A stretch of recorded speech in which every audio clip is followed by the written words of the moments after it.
स्वागत है आपका अपने चैनल टॉप हिंदी क्लासेस में। आज के इस वीडियो में हम लोग हिंदी का प्रैक्टिस सेट करने वाले हैं जो आने वाली विभिन्न परीक्षाओं के लिए महत्वपूर्ण है। और चैनल पर नए हो तो प्लीज़ चैनल को सब्सक्राइब कर लें।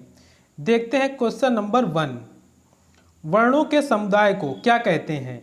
तो इसका राइट आंसर हो जाएगा ऑप्शन नंबर ए। वर्णों के समुदाय को वर्णमाला कहते हैं और वर्ण भाषा की सबसे छोटी इकाई होती है।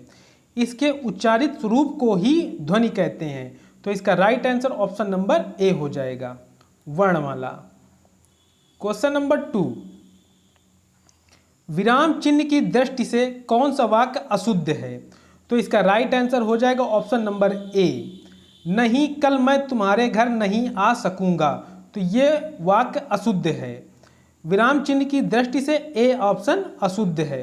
नहीं के बाद अल्प विराम का चिन्ह लगेगा, नहीं के बाद अल्प विराम का चिन्ह लगेगा और अल्प विराम का चिन्ह ये होता है। तो इसका right answer option number A हो जाएगा। और ऑप्शन नंबर बी मैं कहता हूँ ये शुद्ध है। ऑप्शन नंबर सी महक, रागिनी, श्वेता आदि भी आई हैं, ये सब अब गाना गाएंगी, ये भी शुद्ध है। और ऑप्शन नंबर डी उसने पूछा तुम कहाँ थे, ये भी वाक्य शुद्ध है। तो इसका right answer option number A हो जाएगा। Question number 3। निम्नांकित में से शुद्ध शब्द कौन सा है? तो इसका right answer option number B हो जाएगा, अंत्याक्षरी। अंत्याक्षरी शुद्ध शब्द है। तो इसका right answer option number B हो जाएगा। रा में बड़ी ई की मात्रा लगेगी, रा में बड़ी ई की मात्रा लगेगी। तो इसका right answer option number B हो जाएगा। Question number 4। निम्नलिखित प्रश्न में संज्ञा शब्द पहचानिए। तो इसका right answer option number D हो जाएगा, चतुर्य। चतुर्य शब्द संज्ञा पुल्लिंग है। संज्ञा किसी व्यक्ति, वस्तु या स्थान के नाम को संज्ञा कहते हैं। और मीठा, मधुर, चतुर ये सभी विशेषण हैं। इनके संज्ञा शब्द मीठा का मिठास हो जाएगा, मधुर का मधुरता हो जाएगा और चतुर का चतुराई हो जाएगा। तो इस तरह right answer option number D हो जाएगा। Question number 5। निम्नलिखित में सर्वनाम है। तो इसका right answer option number A हो जाएगा, यह सर्वनाम है। जबकि सभा, मनुष्य, हिमालय ये सभी संज्ञा हैं। सभा समूहवाचक संज्ञा है, मनुष्य जातिवाचक संज्ञा है तथा हिमालय व्यक्तिवाचक संज्ञा है। तो इस तरह right answer option number A हो जाएगा। Question number 6। अग्नि का विशेषण होगा अगिक, अग्नेय या आग्निक या अगेय। तो इसका राइट आंसर हो जाएगा ऑप्शन नंबर बी, अग्नेय। अग्नि का विशेषण अग्नेय होगा। संज्ञा व सर्वनाम की विशेषता बतलाने वाले शब्दों को विशेषण कहते हैं। तो इस तरह right answer option number B हो जाएगा। Question number 7। कर्म के आधार पर क्रिया के कितने भेद होते हैं? तो इसका right answer option number D हो जाएगा। कर्म के आधार पर क्रिया के दो भेद होते हैं, पहला सकर्मक और दूसरा अकर्मक।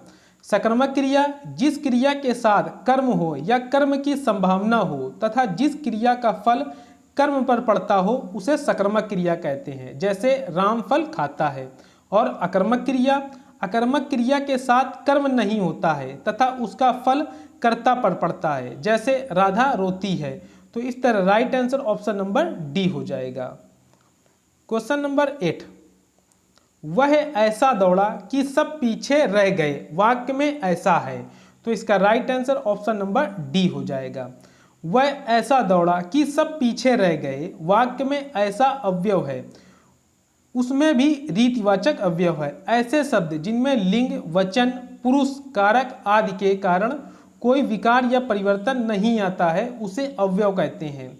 ये शब्द सदैव अपरिवर्तित, अविकारी एवं अवयव रहते हैं। तो इस तरह right answer option number D हो जाएगा, अवयव। Question number 9। इनमें से कौन सा पुल्लिंग शब्द स्त्रीलिंग शब्द में प्रत्यय लगाने से बना है? तो इसका right answer option number C हो जाएगा, भेड़ा। भेड़ शब्द में आ प्रत्यय लगाकर पुल्लिंग शब्द भेड़ा बनाया गया है। तो इसका right answer option number C हो जाएगा। Question number 10। पृथ्वीराज रासो किस काल की रचना है? तो इसका right answer option number A हो जाएगा, पृथ्वीराज रासो आदिकाल की रचना है। इसके रचयिता चंद बरदाई हैं। आदिकाल की अन्य रचनाएं कौन कौन सी हैं? तो बिसल देव रासो नरपति नाल की है और परमाल रासो जगनिक की है। इसी तरह विजयपाल रासो नल्ल सिंह की है और दलपति विजय खुमाण रासो की है। इसी तरह और भी हैं। तो इस तरह right answer option number A हो जाएगा, आदिकाल की है। क्वेश्चन नंबर नेक्स्ट, अंक शब्द का अर्थ नहीं होता है, गोद, चिन्ह, संख्या या अंग। तो इसका राइट आंसर हो जाएगा ऑप्शन नंबर डी, अंग।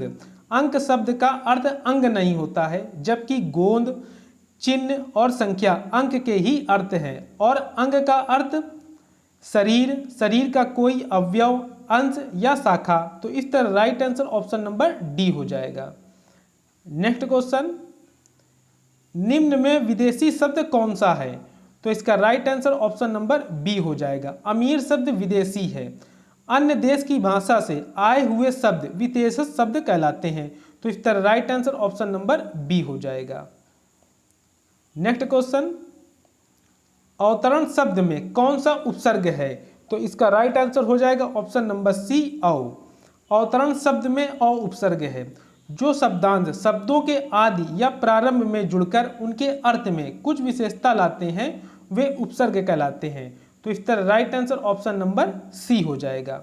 नेक्स्ट क्वेश्चन, प्रकाश का विलोम शब्द है अंधेरा, अंधियारा, तम या अंधकार। तो इसका right answer option number D हो जाएगा, अंधकार। प्रकाश का विलोम अंधकार होगा, तम का विलोम आलोक होगा और अंधियारा का विलोम उजियारा होगा। तो इस तरह right answer option number D हो जाएगा।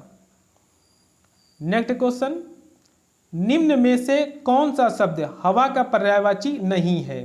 तो इसका right answer option number B हो जाएगा, अनल। अनल हवा का पर्यायवाची नहीं है, यह अग्नि का पर्यायवाची शब्द है। इसके अन्य पर्यायवाची शब्द आग, पावक, हुतासन, दव, ज्वाला, वैश्वानर, दहन, कृषाणु, रोहिताश्व आदि भी हैं। और अनिल, मारुत, पवन। अनिल, मारुत, पवन, वायु, समीर, बयार, वात, नभप्राण, मृगवाहन आदि हवा के पर्यायवाची शब्द हैं। तो इस तरह right answer option number B हो जाएगा, अनल। नेक्स्ट क्वेश्चन, धन का मतलब क्या होता है? तो धन का मतलब अर्थ होता है। तो इसका right answer option number B हो जाएगा। इसके अन्य अर्थ संपत्ति, योग और अंक के अर्थ अध्याय, चिन्ह, संख्या आदि। तो इस तरह right answer option number B हो जाएगा, धन का मतलब अर्थ होता है। इसका right answer option number B हो जाएगा। नेक्स्ट क्वेश्चन, अंश शब्द युग्म का सही अर्थ बताइए। ऑप्शन नंबर ए कंघा या हिस्सा, ऑप्शन नंबर बी हिस्सा या कंधा, ऑप्शन नंबर सी कंघा या स्त्री और ऑप्शन नंबर डी आग या हिस्सा। तो इसका राइट आंसर हो जाएगा ऑप्शन नंबर बी। अंश शब्द युग्म का सही अर्थ हिस्सा और कंधा होगा। इस अंश का अर्थ हिस्सा होगा और इस अंश का अर्थ कंधा होगा। तो इस तरह right answer option number B हो जाएगा। नेक्स्ट क्वेश्चन, तिलक लगाने में किस अन्न का प्रयोग उपयुक्त होता है? गेहूं का, अक्षत का, जौ का या उड़द का? तो इसका राइट आंसर हो जाएगा ऑप्शन नंबर बी, अक्षत का। तिलक लगाने में अक्षत का प्रयोग किया जाता है और अक्षत में काले चावल के साबुदाने प्रयोग होते हैं। तो इस तरह right answer option number B हो जाएगा। नेक्स्ट क्वेश्चन, निम्न में से कौन सा एक संधि का प्रकार नहीं है? स्वर संधि, व्यंजन संधि, विसर्ग संधि या अनुस्वार संधि? तो इसका राइट आंसर हो जाएगा ऑप्शन नंबर डी, अनुस्वार संधि का प्रकार नहीं है। संधि तीन प्रकार की होती हैं, पहला स्वर संधि, दूसरा व्यंजन संधि, तीसरा विसर्ग संधि। और संधि किसे कहते हैं? तो दो निकटवर्ती वर्णों के परस्पर मेल से जो विकार उत्पन्न होता है उसे संधि कहते हैं। तो इस तरह right answer option number D हो जाएगा। नेक्स्ट क्वेश्चन, आवरण में कौन सा समास है? तत्पुरुष समास या अव्ययी भाव समास या द्वंद्व समास या द्विगु समास? तो इसका राइट आंसर हो जाएगा ऑप्शन नंबर बी, अव्ययी भाव समास। आमरण शब्द में अव्ययी भाव समास है। जिस सामासिक शब्द का प्रथम पद प्रधान हो और अव्यय भी हो उसे अव्ययी भाव समास कहते हैं। तो इस तरह right answer option number B हो जाएगा। नेक्स्ट क्वेश्चन, सामान्यतः कर्ता क्रिया आदि के सार्थक शब्द समूह को क्या कहते हैं? तो इसका राइट आंसर हो जाएगा ऑप्शन नंबर सी। सामान्यतः कर्ता क्रिया आदि के सार्थक शब्द समूह को वाक्य कहते हैं और रचना के आधार पर वाक्य के तीन भेद होते हैं। पहला सरल वाक्य, दूसरा संयुक्त वाक्य और तीसरा मिश्र वाक्य। पहला सरल वाक्य, दूसरा संयुक्त वाक्य और तीसरा मिश्र वाक्य। मिश्र वाक्य, तो इस तरह right answer option number C हो जाएगा। नेक्स्ट क्वेश्चन, सहृदय की अवधारणा किस संप्रदाय से संबंध है? तो इसका राइट आंसर हो जाएगा ऑप्शन नंबर सी, रस से। सहृदय की अवधारणा रस संप्रदाय से संबंध है। तो इसका right answer option number C हो जाएगा। नेक्स्ट क्वेश्चन, किस छंद में 4 से अधिक चरण होते हैं? रोला में, बरवे में, छप्पय में या सोरठा में? तो इसका राइट आंसर हो जाएगा ऑप्शन नंबर सी, छप्पय में। छप्पय में 4 से अधिक चरण होते हैं। यह विषम मात्रिक छंद है। जैसा कि इसके नाम से ही स्पष्ट है, इस छंद में 6 चरण होते हैं। प्रथम 4 चरण रोला के और शेष 2 चरण उल्लाला के। प्रथम 4 चरण रोला के और 2 चरण शेष 2 चरण उल्लाला के होते हैं। तो इस तरह right answer option number C हो जाएगा। नेक्स्ट क्वेश्चन, काव्य की शोभा बढ़ाने वाले धर्मों को अलंकार कहते हैं। इस उक्ति में प्रयुक्त धर्म शब्द का क्या अर्थ है? मजहब, गुण, सत्कर्म या कर्तव्य? तो इसका राइट आंसर हो जाएगा ऑप्शन नंबर बी। काव्य की शोभा बढ़ाने वाले धर्मों को अलंकार कहते हैं। यहाँ धर्म से आशय गुण, तत्व, घटक या अवयव से है और विकल्प में गुण शब्द है जो ऑप्शन नंबर बी में दिया हुआ है। तो इस तरह राइट आंसर भी ऑप्शन नंबर बी हो जाएगा। नेक्स्ट क्वेश्चन, अंधे के हाथ बटेर लगना कहावत का आशय है। अंधा भी अपना लक्ष्य प्राप्त कर सकता है। ऑप्शन नंबर बी, किसी अयोग्य व्यक्ति को महत्वपूर्ण वस्तु प्राप्त हो जाना। ऑप्शन नंबर सी, भाग्य से कोई वस्तु मिल जाना। और ऑप्शन नंबर डी, बिना परिश्रम के सफलता मिल जाना। तो इसका राइट आंसर हो जाएगा ऑप्शन नंबर बी। अंधे के हाथ बटेर लगना का अर्थ है किसी अयोग्य व्यक्ति को महत्वपूर्ण वस्तु प्राप्त हो जाना। तो इस तरह right answer option number B हो जाएगा। यह वीडियो का लास्ट प्रश्न था। इस वीडियो में हमने 25 प्रश्नों का प्रैक्टिस सेट किया जो किसी भी एग्जाम के लिए हेल्पफुल है।